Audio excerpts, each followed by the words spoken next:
भाई बहन का प्यार। अमित एक बहुत ही होनहार लड़का था जो हमेशा ही ईमानदारी के साथ अपनी पढ़ाई पर ध्यान देता और हमेशा अपने पिताजी के काम में मदद भी कर दिया करता था। ऐसे तो वह बस सिर्फ 12वीं कक्षा का छात्र था, लेकिन फिर भी उसमें गजब का आत्मविश्वास था कि वह अकेले ही अपने पिता का काम संभाल लेता था और साथ में पढ़ाई पर भी ध्यान देता था।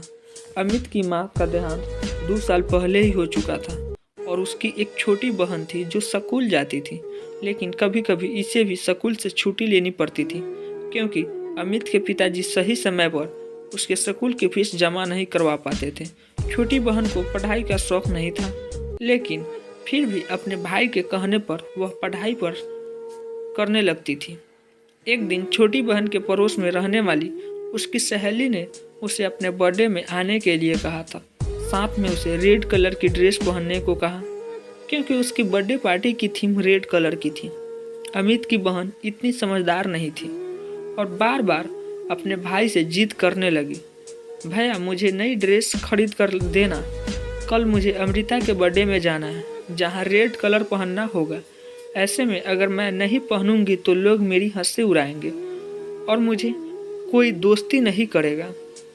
अमित, अरे ड्रेस से क्या लेना देना है, तू बस उस पार्टी में जाकर मजे करके आना। बहन रोते हुए, नहीं भैया मुझे तो वही ड्रेस चाहिए, नहीं तो मैं बर्थडे पार्टी में नहीं जा पाऊंगी। अमित अपनी बहन की से बहुत प्यार करता था और इसी वजह से उसने अपनी बहन के लिए नई ड्रेस लाकर दे दी जो लगभग 1500 रुपये की थी और जिसके लिए उसने अपने दोस्त से उधार भी लिया था। ऐसे तो वह बहुत स्वाभिमानी था, लेकिन अपनी बहन के आगे वह कुछ भी नहीं कर पा रहा था। अमित के पिताजी, तू अपनी बहन को बिगाड़ते जा रहा है, दिन ब दिन उसकी ख्वाहिश बढ़ती ही जा रही है। देख बेटा, उसके अंदर भी तो यह समझदारी होनी चाहिए कि वह हमारी मजबूरी को समझ सके, हम इतने पैसे वाले नहीं हैं।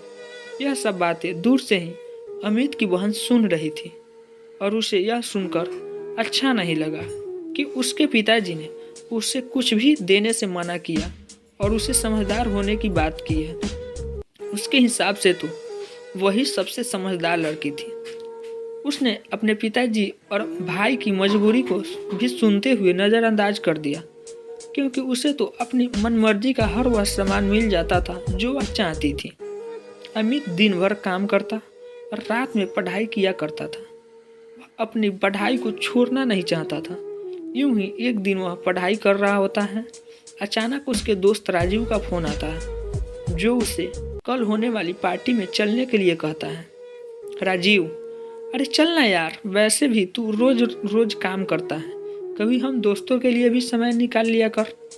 अमित, हाँ क्यों नहीं, मैं भी तुम लोगों के साथ चलना चाहता हूँ, लेकिन क्या करूँ, मजबूरी है। मेरे पास तो पहनने के लिए अच्छे कपड़े भी नहीं हैं और ना ही मैं अपने पिताजी को ऐसी कोई ख्वाहिश करना चाहता हूँ ताकि मेरे पिताजी परेशान हो जाए। राजीव के बहुत कहने पर भी अमित तैयार नहीं होता है और वह हमेशा पढ़ाई पर ही ध्यान लगाना चाहता है। यह सब बात सोते हुए अमित की बहन सुन लेती है, जिसे थोड़ा थोड़ा अफसोस होने लगता है कि जो भाई उसके लिए सब कुछ करने को तैयार है वह खुद के लिए कभी कुछ कर ही नहीं पाता है। ऐसे में अचानक ही अमित के पिताजी को किसी दूसरे शहर जाना पड़ा जहाँ पर कुछ जरूरी काम आ पड़ा था।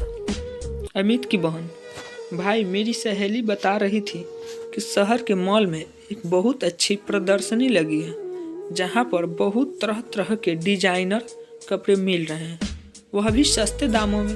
मुझे भी वहाँ से कोई अच्छी सी ड्रेस लेकर दे दो ना, जिससे मैं अपने बर्थडे में पहन सकूं और मेरी सहेलियाँ को नीचे दिखा सकूं। अमित, तुम यह गलत सोच रही हो, हमें कभी किसी को नीचा नहीं दिखाना चाहिए बल्कि अपने कर्मों पर भरोसा रखना चाहिए। बहन, भैया आप ही मुझे दिला सकते हैं, नहीं तो पिताजी तो हमें लेने ही ना देंगे। दिन भर अपनी मजबूरी बताते रहते हैं और कभी मेरा ध्यान भी नहीं रखते हैं। अमित उस समय चुप हो जाता है क्योंकि उसे अपने पिताजी की मजबूरी अच्छे से मालूम है, लेकिन छोटी बहन इन बातों से अनजान थी। तभी अमित को ख्याल आता है कि उस प्रदर्शनी में जाने के लिए महंगे पास की जरूरत पड़ती है। जो उसके पास नहीं है। ऐसे में वह दौड़कर अपने गुल्लक को टटोलने लगता है और एक एक करके पैसे जोड़ने लगता है ताकि वह अपनी बहन के लिए उस प्रदर्शनी के पास उपलब्ध करवा सके। यह सब देखकर अमित की बहन का कलेजा फट जा पड़ता है और उसे जोर से रोना आ जाता है। उसे रोता हुआ देख अमित दौड़कर बहन के पास जाता है। क्या हुआ, तुम इस तरह से क्यों रो रही हो? बहन रोते हुए, आज तक आपने हमेशा मेरी खुशियों का ख्याल रखा, हर वह चीज़ मुझे दिलाई जो मैं मांगती रही, लेकिन कभी भी मैंने आपसे यह नहीं पूछा कि आखिर आप इन पैसों का इंतजाम कहाँ से करते हैं। लेकिन आपको एक एक रुपए जोड़ते देखकर मुझे बहुत दुख हुआ कि आप मेरी खुशी के लिए इतना कुछ कर सकते हैं, लेकिन मैं हमेशा स्वार्थी बनी रहती। अमित, अरे इतना सोचने की ज़रूरत नहीं है, आखिर मैं तेरा बड़ा भाई हूँ, मैं ही नहीं करूँगा तो कौन करेगा। बस उसी वक्त अमित की बहन दौड़कर अपने बैग से एक चीज़ निकाल कर लाती है और अमित की आंखों में हाथ रखकर कहती है, मैं आपके लिए कुछ लेकर आया हूँ। इस बात से अमित चौंक जाता है और जैसे ही वह अपनी आंखों से बहन का हाथ हटाता है तो देखता है कि उसकी बहन के उसके लिए एक सुंदर सी शर्ट लेकर आई है। अमित आश्चर्य से, यह तो बड़ी महंगी लगती है, पर तुम कहाँ से लेकर आई? बहन, आपने जो मुझे थोड़े थोड़े करके पैसे खर्चे के लिए दिए थे ना, मैं उसी से जोड़ कर रखा था कि मैं उससे अपने लिए कोई अच्छी सी ड्रेस खरीद लूँगी। लेकिन जब मैंने आपसे दोस्त की बात सुनी और आपने उसे पार्टी में जाने के लिए मना कर दिया, बस मैंने उसी बस ठान लिया था कि मैं आपको एक खूबसूरत सी शर्ट लेकर दूँगी। उम्मीद करती हूँ आपको यह शर्ट पसंद आएगी। अमित खुश होते हुए, अरे यह तो बहुत ही अच्छी है, मैं तो सोच भी नहीं सकता कि मेरे लिए कोई इतना भी कर सकता है।